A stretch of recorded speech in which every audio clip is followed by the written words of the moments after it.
Fluid management is one of the toughest tasks for a resident doctor. If you do not calculate fluid properly in case of decay, your patient either land up into shock or may develop cerebral edema. Cerebral edema is one of the commonest cause of death in case of diabetic ketoacidosis. Hello friend, welcome to my YouTube channel 5 Minute Pediatric. Today we will discuss about management protocol of diabetic ketoacidosis. I will focus mostly on fluid management of diabetic ketoacidosis in this video. Let us start with the management protocol of diabetic ketoacidosis. Before going to management part, first of all we must confirm the diagnosis based on clinical history, clinical signs and laboratory finding. So what history we get? We may get history of polyuria, polydipsia, weight loss, abdominal pain, weakness, nausea, vomiting,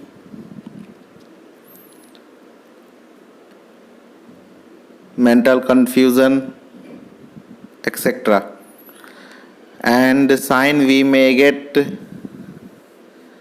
sign of dehydration, may get small breathing,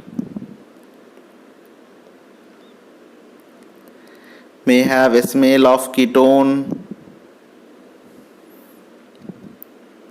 and the child may be lethargy or drowsy.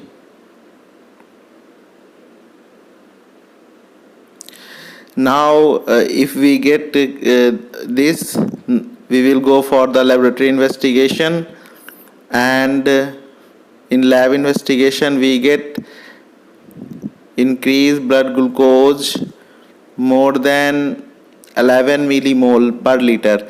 Here we have 1 millimole is equal to around 18 milligram per deciliter.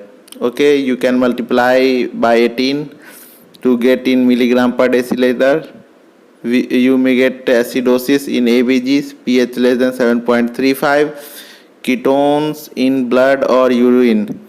Usually blood ketonemia is defined as more than 3 millimole per liter, and you may also get blood urea nitrogen serum creatinine and other tests for precipitating factor. Okay, now with the help of all these three we can make the diagnosis of diabetic ketoacidosis. Now diabetic ketoacidosis is confirmed. Now we assess for the dehydration, and if the child is having less than 5% dehydration, clinically stable, clinically well child, tolerating oral fluid, alert with no nausea or vomiting. Okay, then what should we do in this child? Other condition we have, if the child is having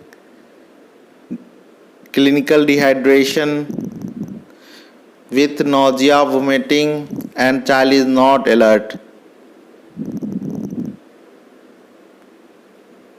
So what we will do in this child? And if the child comes with shock, okay, having low BP, CRT is prolonged, peripheral pulses is weak with reduced consciousness level or coma. So we have three clinical scenario, and on the basis of these management we will have the following way. So if the child is having less than 5% dehydration with accepting orally with no nausea vomiting, we can start subcutaneous insulin in this child, and we can give oral fluid and manage decay. Okay, and suppose if the child is clinically dehydrated with nausea, vomiting, so we have only option, and we have to start fluid in this child. So what fluid we will start in this child, and what amount of fluid we have to give in this child. This is the most important part of decay, because if you cannot measure the correct fluid, you will not able to manage it properly. So how will we calculate the volume of fluid? So we have maintenance fluid and deficit fluid. Okay, only these two conditions. Here we calculate maintenance by reduced volume rule. Okay, this is reduced volume rule, and you have to remember, for first 10 kg we follow 2 ml per kg per hour rule. For 10 to 40 kg we give 1 ml 1 ml per kg per hour, and for more than 40 kg is 40 ml per hour. This is by this way you can calculate the maintenance fluid. And deficit is calculated on the basis of ABG. Okay, this is the simplest way. If the pH is less than 7.1%, consider it 10% dehydration, and if the pH is more than 7.1, consider 5% dehydration. Okay, so now we have one example, and with the help of example we can calculate fluid.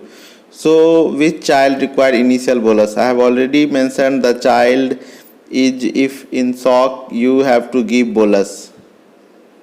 Okay, usually if in ABG you get the pH of 7.1, do not give bolus. Okay, and if the child with severe decay, pH less than 7.1, routinely bolus is not given. Bolus is given only for the children in shock. So we have clinical scenario: a child with 20 kg, pH of 7.15, and in the child no bolus is given. Since the pH is 7.1, so the child is 5% dehydrated, and we have dehydration amount of fluid is 1000 ml, and this is calculated in 48 hours. So it is 21 ml per hour. Okay, so for maintenance for 20 kg we have 1 ml per kg per hour from reduced volume rule. So net fluid for this child is 41 ml per hour. Okay, similarly we have another example. Okay, if the child weight is 60 kg, pH is 6.9, and we give a bolus of 10 ml per kg. 10 ml per kg we give only one bolus. Okay, now since the pH is less than 7.1, deficit is 10%. Okay, so the fluid volume for 60 kg is 60 into 100, that is 6000 ml, and we give bolus 10 ml per kg, that is 10 into 60, that is 600, and this is after subtraction we get net fluid of 5400, and this deficit is corrected over 48 hours, and we get 113 ml per hour. Plus maintenance for 60 kg is 40 ml per hour. So the total amount of fluid for this child is 153 ml per hour. So in this way we can calculate. Now what is choice of fluid? If the blood glucose is less than 14, okay, the choice of fluid we have 0.9% NS plus 20 millimole KCl in 500 ml. Okay, this is a choice of fluid. Now we already know that the child with dehydration with nausea vomiting, we have to start the fluid and we correct deficit over 48 hours, and after 1 to 2 hours of starting fluid we start insulin infusion. The dose of insulin infusion IV is 0.05 international unit per kg hour to 0.1 international unit per kg per hour. Okay, and after starting these two, okay, we have to observe the child vigorously. Okay, all the management depends upon your observation. Okay, we observe blood glucose hourly. Neurological examination done every hourly. Okay, for neurological deterioration, electrolyte initially measured in 2 hourly and then 4 hourly. You can measure blood ketone level. This is also very important because monitoring is through blood ketone, and this is done 1 to 2 hourly. Now we have the condition blood glucose less than 14 millimole per liter. Then we go for blood ketone. If the blood ketone is less than 3, then what we have to do? And if it is more than 3, what we have to do? If the blood ketone level is less than 3 millimole, then we reduce insulin infusion to 0.05 international unit per kg per hour, and we add 0.5% glucose to 0.9% NS with 20 millimole KCl in 500 ml of fluid.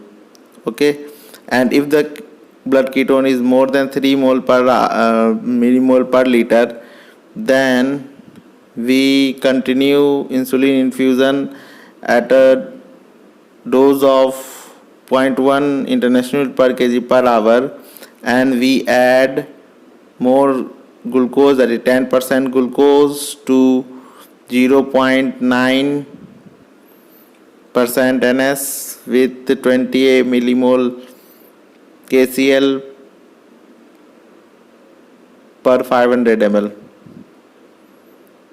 Okay, and we continue monitor till there is resolution of decay. So resolution of decay is defined by if the child become clinically stable.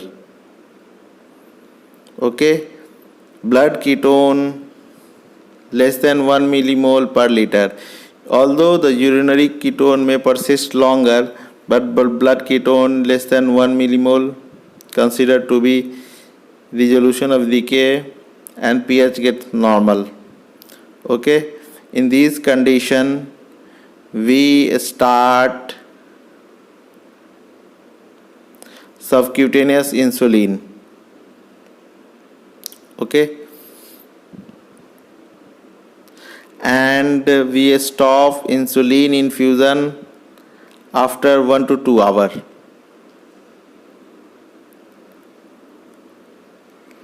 Okay, now if the blood glucose is less than 6 millimole per liter, then what we have to do? Okay, in this condition there is ketonemia is still persisting, so add more glucose to 0.9% NS and do not reduce insulin below 0.05 unit per kg per hour. Okay,